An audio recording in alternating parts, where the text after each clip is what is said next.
Islam is widely seen by many people in the West as a threat to the Western world. But the kind of militant Islam that is being exported by Muslim terrorists like Hamas, Hezbollah, is seen as a threat in the Muslim world as well. But Christians are being slaughtered by Muslims in many parts of the Muslim world, especially Nigeria. Now, how is this related to Muhammad? Did he encourage this sort of thing? Or is this a divergence from the original Islam? Islam, the word itself, does not mean peace. Salam is peace in Arabic. It means surrender. So what is the nature of the surrender that is required in Islam? Well, quite simply, you either convert to Islam or you accept what's called dhimmi status, second citizenship status. If you're a Christian or Jewish, one of the peoples of the book, pagans don't get that possibility. They either have to convert or die, according to the Quran, which was Muhammad's message. Now, Islam means surrender. You either surrender, you accept dhimmi status, you either convert to Islam, accept dhimmi status, or die. And this has been true throughout the history of Islam. Islam is, one could say, a totalitarian religion. It won't accept coexistence with other religions, and this is obvious in Muslim countries. In Muslim-dominated countries, Christianity is either severely repressed or forbidden altogether, especially in Saudi Arabia, the homeland of Muhammad. And it says a lot that Christians never talked about a holy war until about 1,000 years after Jesus' death. That's when the Crusades began. And they were a defensive war against an Islam that was encroaching upon Europe and was an immediate military threat. Now, Muhammad was a political animal through and through. Islam is a political religion through and through. That doesn't mean that Muhammad wasn't sincere.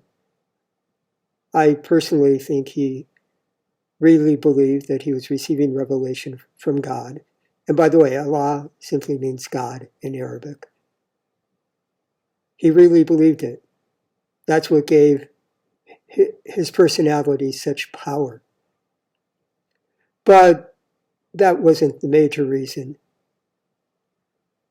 that Islam conquered Arabia and then later on much of the Middle East, North Africa, Spain, all the way up to the gates of Vienna, where it was finally stopped.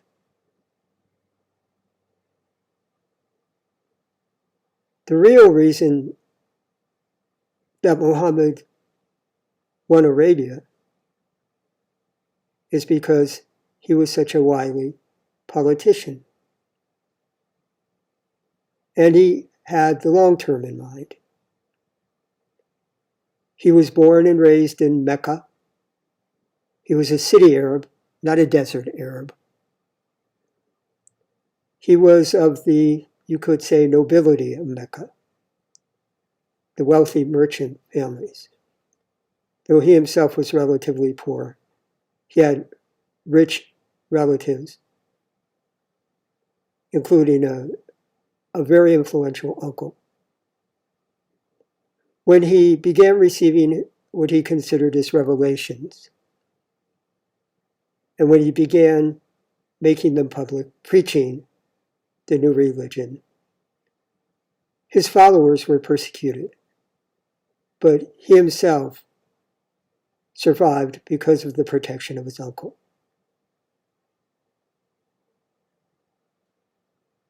Nevertheless, the new religion was rejected by the Meccans, not for strictly religious reasons, but for economic and political reasons as well. See, Mecca was the hub, the trade hub of Arabia, but that had nothing to do with its geographical location. Mecca was situated far from the major trade routes, sources of water, and so on. The only thing that made Mecca the trade hub of Arabia was the shrine of the Kaaba that housed about 70 of the Arabian gods. The caravans went far out of their way to travel to Mecca to get the blessings of the gods. After all, if you live in a desert environment, you're at the mercy of the winds, sometimes the rains in the winter, the weather, whatever it is. And traveling can be very treacherous. So any edge you can get, if it's from the gods or something else, you'll take it. And this was the foundation for the prominence of Mecca in Arabia. The merchants gained fabulous wealth because the caravans came to get the gods' blessings. When Muhammad began preaching the new religion, since it was monotheistic, belief in one God, he naturally assumed that the Jews, who believed in one God, and whom he believed had received authentic revelation from that one God, would be the first to accept him. So he made Jerusalem the center of the new religion. One was to pray, originally 3 times a day, later 5, in the direction of Jerusalem. That was the Qibla, the direction of prayer. And so he threatened the very livelihood of the Meccan merchants who dominated Mecca. And they threw him out. He went to Medina, or what became Medina, the city, and he established himself there. There was a Jewish tribe there, and he preached to them, and they rejected him. And then he changed the direction of the Qibla to Mecca eventually, because he was rejected by the Jews of Medina. But the Arab tribes there, the non-Jewish ones, were open to his preaching because it gave them an edge over the Meccans, whose caravans they raided. It gave a divine justification to their theft. And again, Muhammad had very powerful personality, and I'm certainly they found that very attractive and even overwhelming. So he won over the Meccans, he pushed out the Jewish tribe, and continued to raid the Meccan caravans. And that was cutting deeply into the Meccan merchants' profits. So he came to an agreement with the Meccan merchants. They would clear out the shrine of the Kaaba, or he would do it for them. He gave them a year. He would clean out the shrine of the Kaaba, but he would keep the shrine itself and dedicate it to the one God. That way, Mecca would remain the spiritual, the religious center of Arabia. The merchants would continue to make their profits, and this time without the Medinan raids.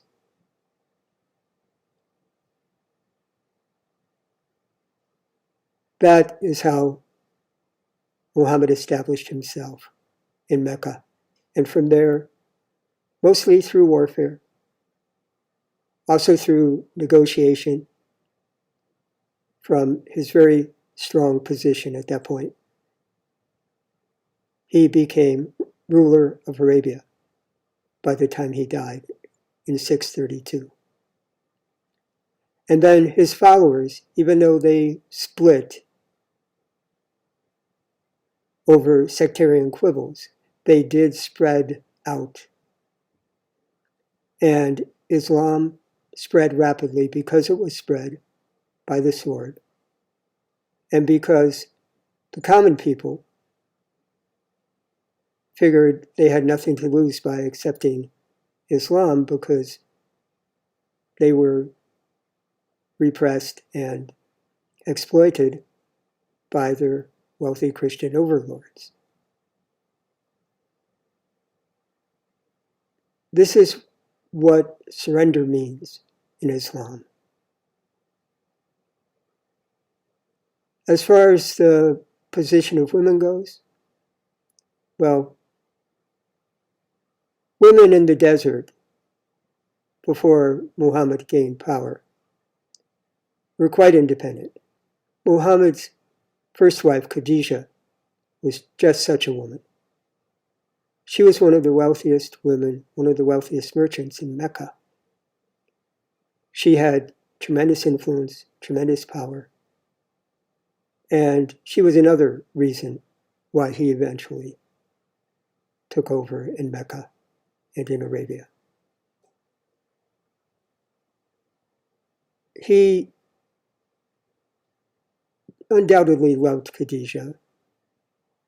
He remained, it seemed, faithful to her until she died.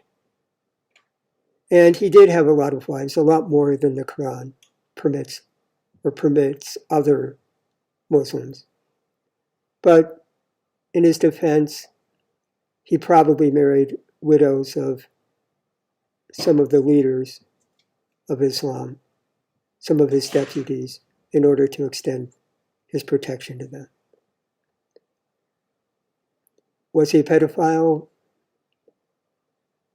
Of course, women married earlier then. Did he have sex with any of his other wives before they reached puberty? Who knows? Generally, that would not be the custom. Probably he did not. But, a woman in Islam is able to remarry when her husband dies, but not Muhammad's wives.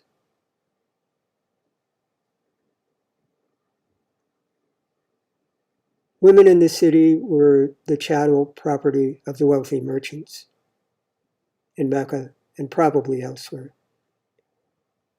So Islam represented something of a social advance for women in the cities. Women were allowed to own property, which they hadn't been before, except for the wealthy, influential, very strong women like Khadijah. But in Islam, they've always been second-class citizens. And one can see, just looking around, what's happening in London and Paris and elsewhere in the West. The women totally covered. If you don't see it in Iran, you haven't been there, that's all. Or anywhere else in the Muslim world. But you see it now in the West as well.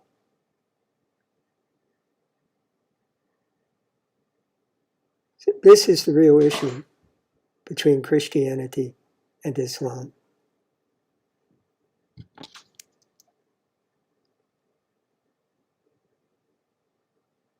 Is God essentially about power? Or is God about love?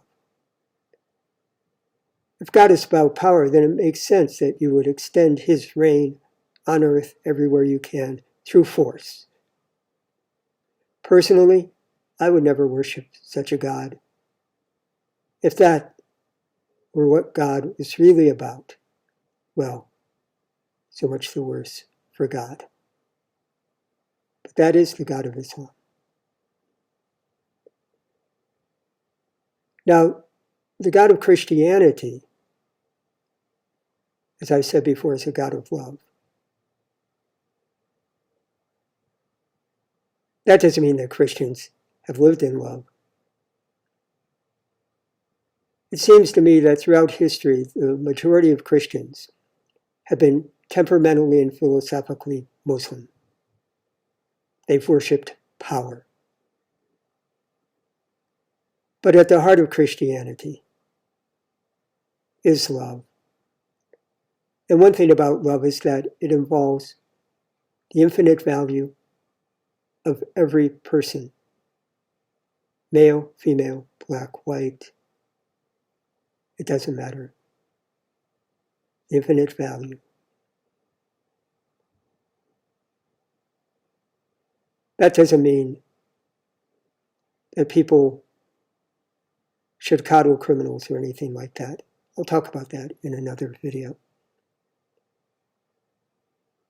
But it does mean society should be a level playing field for everyone. And you don't find that in Islam. It's a hierarchy with men at the top. It's a muscle religion in the worst sense of the term.